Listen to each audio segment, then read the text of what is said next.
You are listening to Alchemizing Judgment, a guide back to love, written by Abigail Gazda, narrated by Abigail Gazda. Part 1, Integrity Pillar. Chapter 4, Judgment. Well, let's get right down to the topic at hand, judgment. Judgment is the root of negative emotions. It comes in all shapes and sizes, such as rejection, guilt, shame, anger, envy, frustration, resentment, pride, hatred, and more. When this book came to me, it told me its name. I heard it loud and clear one day, and I wrote it down. I knew exactly what it would be about because in my coaching career, I have seen thousands of ways that judgment can manifest. I will use examples throughout this book, and I mean it when I say that the possibilities are endless.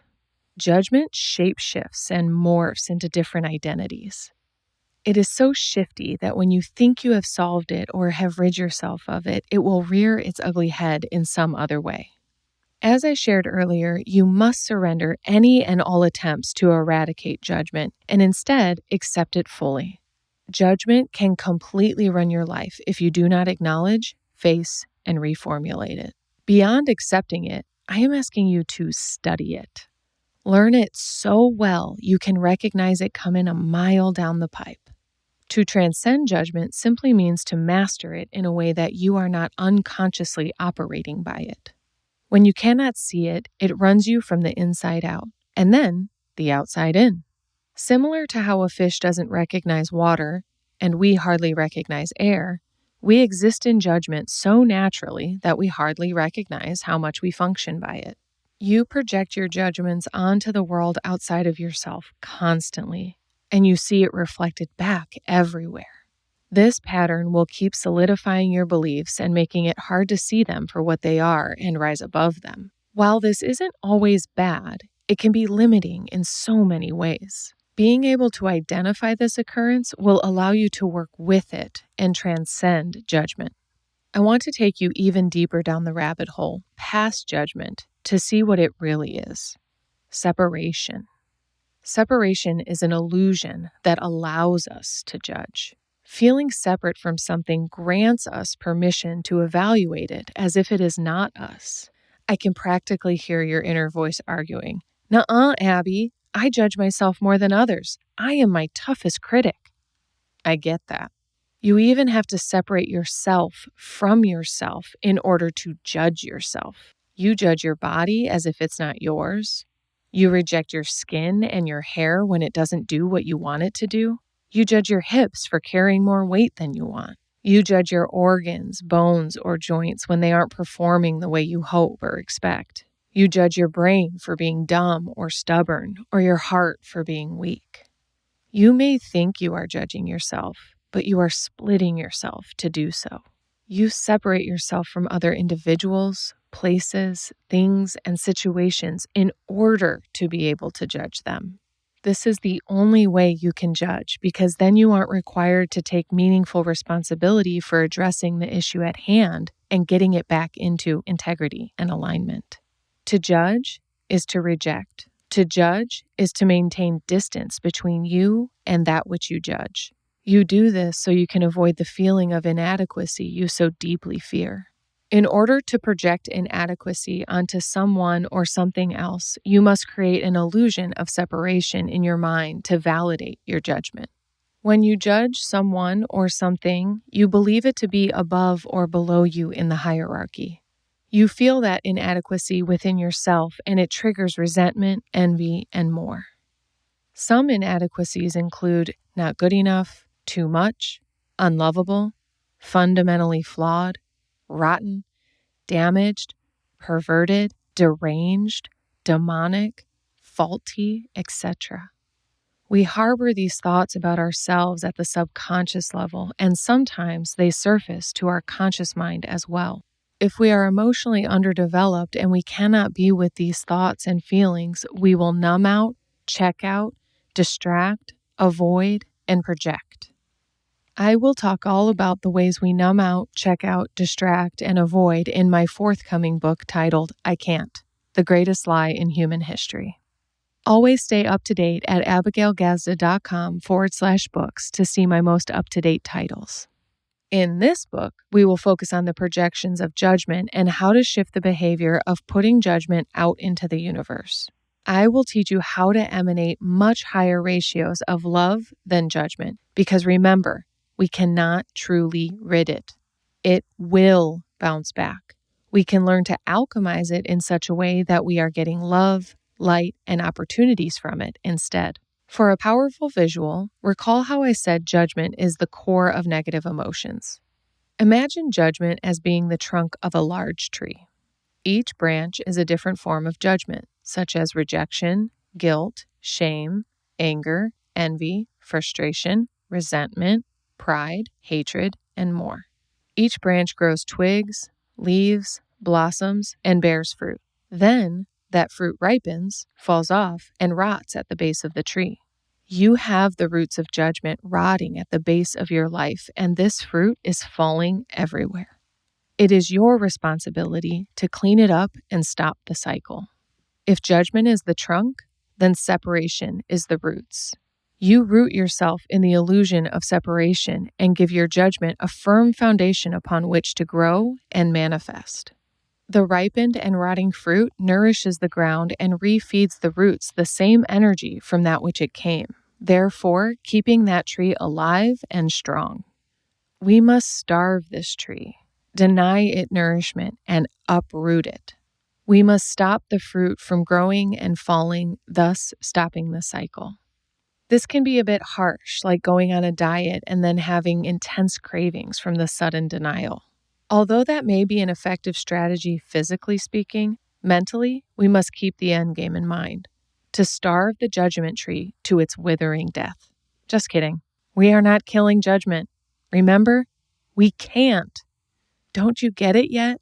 For as long as you are human, you will have judgments.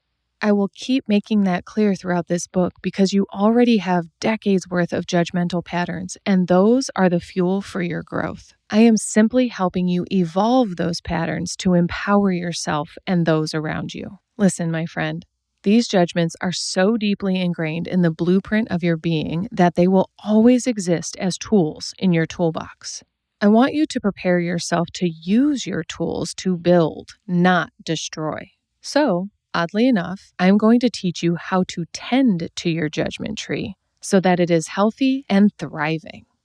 Keep in mind, tending to it does not turn it into something else.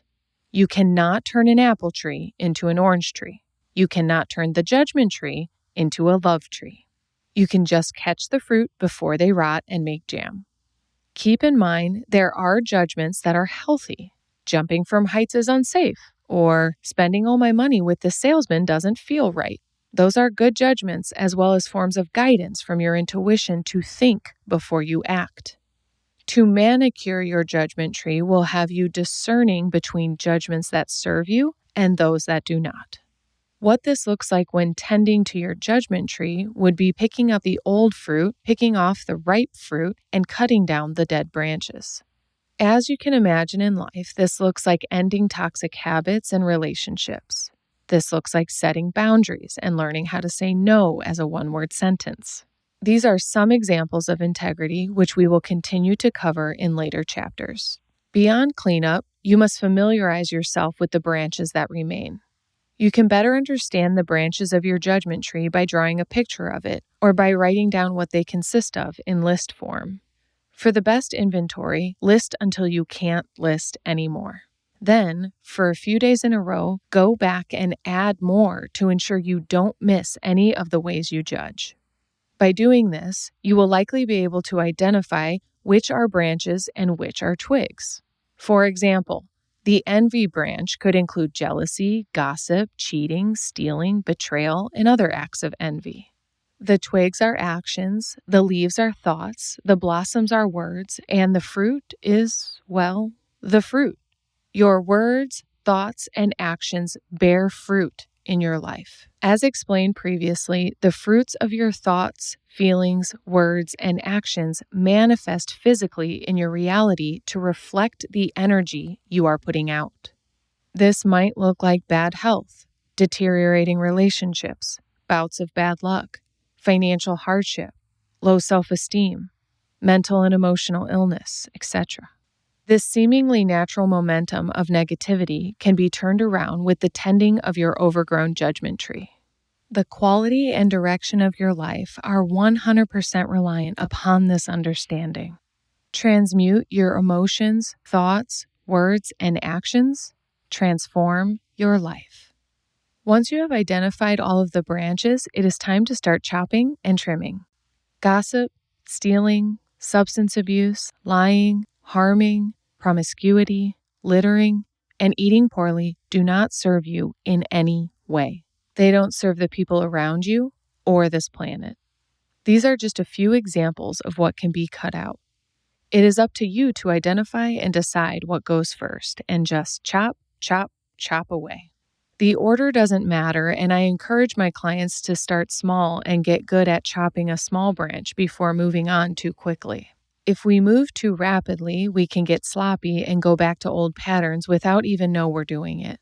Just keep in mind that the more you do it, the more you do it. Over time and repetition, you become better at releasing disempowering thoughts, habits, and patterns. You must stay aware, responsible, and hold yourself accountable to do this work over and over again. So in case it isn't obvious, I want to remind you of how nature works. What does a tree do? That's right, it grows. The branches, twigs, and leaves will grow back if you don't tend to your tree frequently. Don't get too exhausted by the thought of this. It takes diligence, but maintenance is nowhere near as daunting as the initial cleanup. This looks like living a conscious and meaningful life. It looks like meditation, journaling, and prayer. It is simply a diligent effort to live from your heart space, which I will teach you to do in the alignment portion of this book. As for the rest of this section, I will be breaking down the various components of integrity so that you have the necessary tools to take full responsibility for your judgment and maintain your light in the presence of darkness. I will explain the mechanics of concepts that you know but may not fully understand. I will even introduce a few new-to-you concepts or ones that you have not associated with integrity. This section will effectively reflect your judgment if only you are willing to practice maturity and responsibility for yourself, your life, and your impact.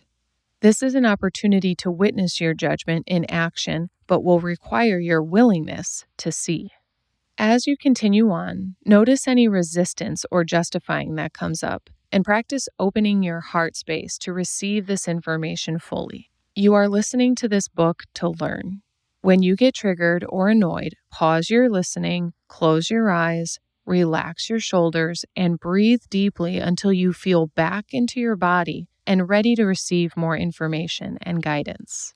Practicing these skills throughout the duration of this book will also help you with their practical application.